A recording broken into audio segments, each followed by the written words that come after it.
uyu mutipe bita ngo Idirisa nibwo ngo yaje kuza ngo kuba yaterwa mu by'ukuri ngo bamubaza niba ngo ibyo agomba kuza ko yaganira bita ngo Ibrahim Traoré cyangwa se inyeshyamba zimubaza mu by'ukuri cyangwa se zimutorotira bamubaza ngo bita ngo Ibrahim Traoré mu by'ukuri ngo ari gukorera ngoma y'amateritwari kugira ngo baze kuza kuba mubona bamwice kubera ko inyeshyamba zari kumeze kugira mu by'ukuri zinanirwa bitewe n'uburugamba cyangwa se strategy za Ibrahim Traoré wakomeza kugira mu by'ukuri abotse igitutu ibintu bikaza kuza kuba byakwanga. Nibwo uyu mugabo bita ngo Ouedraogo Idirisa yaje kuza kuba yaraswa mu by'ukuri isasu ryo mu kaguru cyangwa se mwivi ndetse n'akaguru kaza kuza kuba kahura ikibazo gikomeye cyane ari nabwo nakubwiye ngo uze kuza kujya mu kiganiro cya MI Empire ahantu hose uri buze kuza kubona ubasha kubona mu by'ukuri amaguru yose cyangwa se ibyo bita ngo ni full frame umuntu agaragaramo wese uze kuza kubyitegereza cyane uraza kuza kubona ko umuntu ngo Ouedraogo Idirisa n'ubundi afite ubumuga bw'ingingo by'umwihariko ku kaguru k'iburyo kaje kuza kuba kwangirika. Bitwa Vestine Ishimwe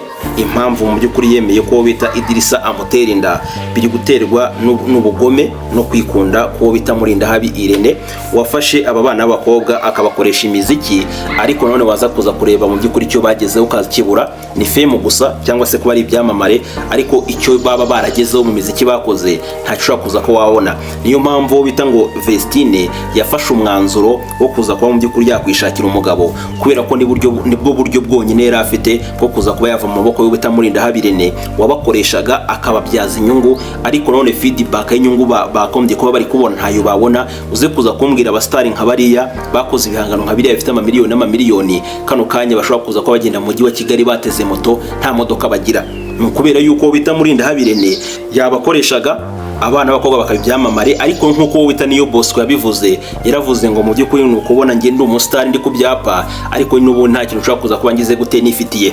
Ngira ngo turi buze kuza kuba twareba ukuntu byaje kuza kuba byagenda kugira ngo abajyanama ba Vestine baze kumugira inama yuko ubita Idirisa agomba kubanza kumutera inda mbere yuko bagomba kuza kuba bakora ubukwe kubera ko bita Murindahabi Irene akemara kumenya ko bita Vestine atwite n'ubundi ibyo yibwiraga byose byaje kuza kuba bihinduka ubusa kubera ko ntabwo agomba kuza kubakoresha ngo yongere mu by'ukuri abone indirimbo zigomba kugira hiti kandi uyu mwana w'umukobwa w'umurokore yaramaze guterwa inda y'indaro agiye kubyarira iwabo kuko byaje kuza kuba byagenda wo bita Vestine nk'umuntu w'umuhanga atera imibare umuntu bita Murindahabi Irene wamukubise amakontara adashira arangije abwira wo bita Idirisa aramubwira ngo mu by'ukuri management yanjye ntashobora kuza kuba yanyemerera kugira gute kuba nshobora kuza kuba nagusanga tukibanira ariko nanone bemera ko bagomba kuza kuba bakora imibonano mpuzabitsina mbere bakaza gutwita kugira ngo bita Murindahabi Irene mu by'ukuri azabure ikeneye buze kuza kuba yarenzaho turi buze kuza kuba twareba ibyari byo.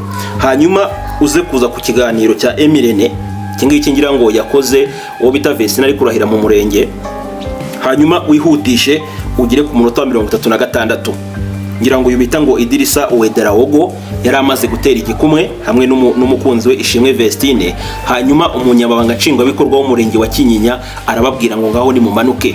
Uwo bita Vestine afata uyu mugabo mu by'ukuri akaboko ukagira ngo wenda ni ibintu biri romantike cyane ariko nuza kuza kwitegereza ingendo y'uyu mugabo urabona yuko akaguru ke k'iburyo ntago gakora kubera ko afite akaguru kamwe k'ibumoso akandi k'iburyo kararashwe kandi uyu mugabo ntago yabaye umusirikari. Ese byagenze bite kugira ngo uyu mugabo kano kanya ze kuza kuba afite insimburangingo kubera ko akaguru kamwe Imana yamuremanye niko asigaranye akandi mu by'ukuri ni insimburangingo. Nuza kuza kujya mu cyo kiganiro baza kuza kubibona ntabwo byoroshye kubibona kubera ko na kameramani yagomba kuza kuba yakwirinda mu buryo bushoboka bwose kugira ngo ataza kuza kuba yakamera uyu mugabo ari kugenda kubera ko bigaragara yuko n'ubundi agendera mu cyo bita agatako. Ntuze gucikwa n'ikiganiro uri buze kuza kumenya ibintu byinshi cyane bitandukanye ndetse uze kuza kumenya umupangu cyangwa se imikoranire iri hagati yo bita ngo Ouedraogo Idirisa ndetse n'umuyobozi mukuru w'igihugu cya Burkina Faso ari bita ngo ni Kapiteni Ibrahim Traoré. Uyu nguyu wakuye ku butegetsi uwo bita ngo ni Colonel Paul Ari Sandaogo kano kantu ka Daogo cyangwa Oogo ntuze kuza kuba kwibagirwa kubera ko uyu muntu bita Ouedraogo Idirisa afitanye isano n'uwo bita ngo Paul Ari Sandaogo wakuwe ku butegetsi n'uwo bita ngo Ibrahim Traoré ariko no Ibrahim Traoré akaba inshuti y'akadasohoka y'umuntu bita ngo Ouedraogo Idirisa kubera ko uyu mutipe yarize amashuri menshi cyane ndetse yaje kuza kuba yaba meya ahantu hamwe ngira ngo ni muri Burkina Faso, ndetse aza kuza kuba yaherezo bita ngo Ibrahim Traoré mu by'ukuri connection kumuhuza n'Abarusiya. Ari niyo mpamvu bita ngo Ibrahim Traoré yakuye ku butegetsi wo bita ngo Paul Alisandawogo, ariko ntamwice kubera kandi yaragize gutera bifitiye ububasha. Ngo ayikaze mu kiganiro, reka tunyarukire mu mwaka 2009 iyo bita ngo wenda icyo ngamije ari uko kwigisha amateka. Icyo nshaka no kujya nze kuza kwa by'ukuri nagira neza no kuri Irene nze kuza kuba namuhereza ibye. Umutipa arakabije man, arakabije gufata abantu bose agashaka kuza kuba yabafata akabakora ibintu bitari byiza, baze kugira ngo umunyamakuru mani w'umwizerwa. Urabizi ko kano kanya kuba nkurikiye no kunyizera, nindavuga nkoze inkuru rimwe y'igihuha cyangwa se nkakora inkuru nkakubeshya ukambona imboga mu menyo, ntabwo uzongera kunkurikira, sibyo? Hanyuma ngiyewe numvisha amakuru wenda ari gucaracara, mfashe telefone yanjye ndavango mfite mu by'ukuri telefone za Murindahabirene, reka muhamagare mubaze ese koko abakobwa wa managingaga koko yakoze ubukwe Vestine. Uzemera ikintu yamusubije, yaramubwiye ngo ayo makuru ni fake news cyangwa se ni igihuha, ndetse ahita kubitaho bita Jackson adushima Imana amukubita ya makuru yose mwumvishe yatangaje no bita Murindahabi wagize gute wayamubeshye kandi azi neza ko umukobwa yasezeranye Imana. Kubwo muze kuza ko wabwumva, ariko ikiza nuko n'abanyarwanda mugomba kuza ko mwabona yuko nyine nta kintu atakoze. Hari ibyo kubaza inkuru hanyuma ukayibanyuzemo kugira ngo aze guhura na Vestine. Nababwiye yuko hari umunyarwandakazi, ntabwo ngiye muvuga amazina kubera ko ntabwo ari kwiyi mihanda, ngira ngo yashakanye n'umwe mu baherwe cyane bakomeye cyane mu gihugu cya Burkina Faso. Uyu muherwe akaza kuza kuba ari inshuti ikomeye cyane yo bita Idrissa, bahuriye muri business zitandukanye. Uyu bita Idrissa yavuze ko ngo azashaka umugore, ariko none ngo abonye ngo uburyo ki ngo uwo munyarwandakazi afata neza ngo uwo mugabo, byamusabye ko ngo bagomba kuza kubagira gute bareba ngo undi mukobwa ashobora kuza kuba kwizera mu gihugu cy'u Rwanda, nuko bita Vestine byaje kuza kuba byamugeraho cyangwa se amahirwe aramusekera.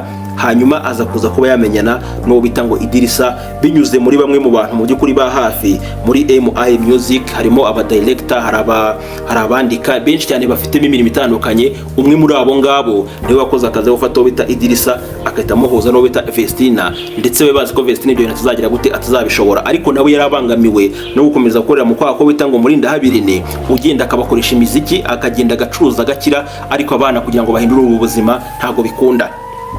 Nakubwiye ngo famille ya Vestine ntabwo ikiri Musanze, baje mu by'ukuri mu karere ka Gasabo, ariko nanone ntabwo iyo nzu batuyemo ari ubita Murindahabi wenda bayubatse cyangwa se abana bayiguze biturutse mu miziki, ahubwo bita ngo Traoré. Idrissa akimara kumenya na Vestine abonye ibihangano bye, ubita Vestine n'ubu ntabwo yagiye kwirwa yiyemera, yafataga amafoto y'iwabo akayafotora akayohereza bita Idrissa. Hanyuma Idrissa nk'umuntu utuye mu mazu y'amamiliyoni y'amadolari yabonye ahantu bita ngo Vestine Shimwe sheri we atuye, birangije biramubabaza, aravuga ati ni gute ushobora kuza kuba wakora imiziki nk'iyi ngiyi uza kuri kamera ukeye ariko utahantu nkangaha. Nibwo yafashe umwanzuro, baraza bagira gute bafata inzu ngaho za Gasabo, arangije afata umuryango we awukura Musanze ahita awuzana aho ngaho za Gasabo. Muza kureba muri video ngira ngo papa wa Vestine ni umusaza ushaje byahatara, afite n'imvi zabaye uruyenzi, yambaye amarinete, ndetse ngira ngo no mu mama utabyibushye neza nuza kuza kuba wamureba neza uraza kuza gusanga afitanye agasura n'uwo bita Dorcas. Hanyuma abavana Musanze arabubakira abakira aho ngaho za Gasabo. Ibintu by'imyaka ni imibare kandi ngo mu gihe ushaka kuza kumva ko mu by'ukuri umutima wawe uguhatiriza kugira icyo ukora, ntukajye wita ku bantu bagomba kuza kuba uwo bita Idrissa. Rero akimara kumenya bita Vestine, baje kuza gusanga bafite kontra nini cyane muri MI Music itaragomba kuza kuba yarangira gutyo gusa, ndetse ubita Vestine yataza gukora uriya mubare, hanyuma ngo aze kuza kuba mu by'ukuri yahura no bita Idrissa amuteri inda mbere y'igihe. Hanyuma Murindahabi ayakira inkuru mbi yuko ngo Vestine ngo yatwise, ariko bikava ko ngo yatwise kubera impanuka. Ntago gutwita kwa Vestine ari impanuka, ahubwo ni plan yakozwe bate kugira ngo bize kuza kuba byakunda. Urabona urumuririmbyi uririmba gospel, icyizere cyawe nicyo Murindahabi agira gute acuruza. Biragusaba yuko ugomba kuza gukora ikintu gishobora kuza gutuma mu by'ukuri abantu bagutera icyizere, nawe naza kuza kuba yareba araza usanga mu by'ukuri uko byaza umusaruro ntabwo bivuze kuza kuba byakunda. Nibwo bita Idrissa na Vestine bafashe umwanzuro kugira gute wo kuza kuba baza kuza kuba baryamana bagatera inda. Ubita Murindahabi bakaza kuza kwakira report yuko bita ngo Vestine agize gute yaje kuza kuba yatwita. yataza kuza kuba yareka mu by'ukuri ngo ubukwe bube, Vestine agomba kuza kuba yabyarira mu rugo, hanyuma na ya miziki wenda bakoranaga hize kuza kuba yagiye gute ikiza kuza kuba yamumarira, cyane ko n'ubundi uwo bita Vestine yarebaga wenda fame afite cyangwa se imiziki yakoze agasanga nta hazaza afite, kubera ko biriya bintu barabikoze ariko nta mafaranga byabahaye. Muza kuza kubona n'ukuntu bambara n'ukuntu babayeho, uraza kuza gusanga bari abana nta kintu mu by'ukuri bigeze bakura muri MI Empire nk'uko byakunze kugenda bivuga mu by'ukuri no bita ngo niyo Bosco. Hanyuma ubukwe ngo buraje barabupanze, mu kubupanga uwo bita Murinda Habibirene yasabye ko agomba kuza kuba yabukamera akazabwa uploading, ariko umuryango warabyanze ntabwo bigeze babikunda. N'ikimenyimenyi uraza kuza kureba mu by'ukuri mu biganiro cyangwa se mu muhango wo gusezerana bakoresheje microphone bita ngo Emirene cyangwa se MI Empire, na mikoro nabonye ni mikoro mu by'ukuri imeze nk'aho itsimbye ahantu ifite brand ya MI Empire, ariko ntawe ushobora kuza kuwapfa kuyibona mu buryo bworoshye, birasaba kwitegereza neza. Ariko izindi babaga bafite bazifataga ari mikrofone gusa hatariho brand ya MI Empire, kubera ko ziriya video zafashwe yagomba kuzitunganya akazibashyira kuri flash, barangiza wenda bakajya bagira gute baziriba mu gihe cyanyabyo, ariko zitaprozwe kuri YouTube ngo ze kuza kuba zacuruzwa. Ibyo bintu barabyumvikanye baragenda barabikora, hanyuma maze kubikora nta kindi kibaje kuza kuba cyabaho. Ubita Murinda Habiwe ku giti cye yaje kuza kuba yazenguruka agenda ari kuri amafoto mu buryo bushobora kuza kuba bwishe, hanyuma inkuru agenda ikwira ku Nyarwanda ndetse no ku gihe.com. Ntabwo ino nkuru yagomba kuza kuba yakwandika ubita Murinda Habiwe gute atabigizemo uruhare. Hanyuma ahita yifata ajya kubera icyo bita ngo Jackson aramubwira ngo izo ngo ni fake news, ajya no kwiyerutsa ngo ni fake news.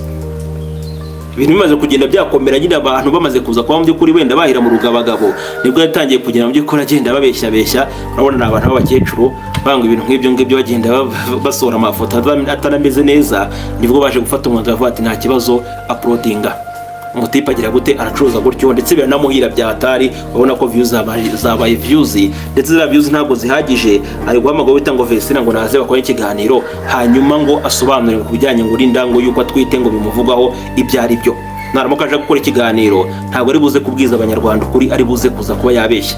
Kandi aho kugira ngo ubeshye ikiruta wagira gute waza kuza kuba kwicicikira. Ubu tuvugana reka dutegereze turebe nako icyo kiganiro kuri MI Empire kizaprotingwa, uwo bita Vestine akaza gukora interview, uwo bita Murinda Habiwe akagira gute akaza kumaje ibintu byinshi cyane bitandukanye, cyangwa se akagira ibyo asobanura ku mubano we na Idrissa, nuko wenda bashobora kuzagenda kuba barahuye. Reka dutegere tuzarebe niba bishobora kuzagira gute bizashoboka. Ariko uyu mujene Idrissa Uwederawogo ntabwo ari umuntu uheje mu nchere, ni umuntu urenze bya hatari. Ndetse abantu bakibaza ngo ni gute umuntu utanga Vestine, umwana w'umukobwa w'imyaka 20 urangije secondaire, nta n'imyaka mu by'ukuri amaze hanze, wenda yakoze muri kampani ahura n'uyu muherwe n'uyu mukire, ahubwo uzamubwiresha anashoye n'imana twihera. Uriya mwana nk'umukobwa bita ngo Dorcas, uriya nawe ufite mu by'ukuri ubu amahirwe menshi cyane yo kuzamenya mu by'ukuri aho yerekeza ubuzima. Uwo bita Ishimwe Vestine nawe ahindutse nk'igitambo cy'umuryango, mu cyicunda muzehe ntabwo azongera kubura mu by'ukuri amafaranga yo kurya, ntibazongera kubaho nabi, nta n'uzabamenyera, kubera ko uyu mwana w'umukobwa arifashe yihinduye igitambo cy'umuryango.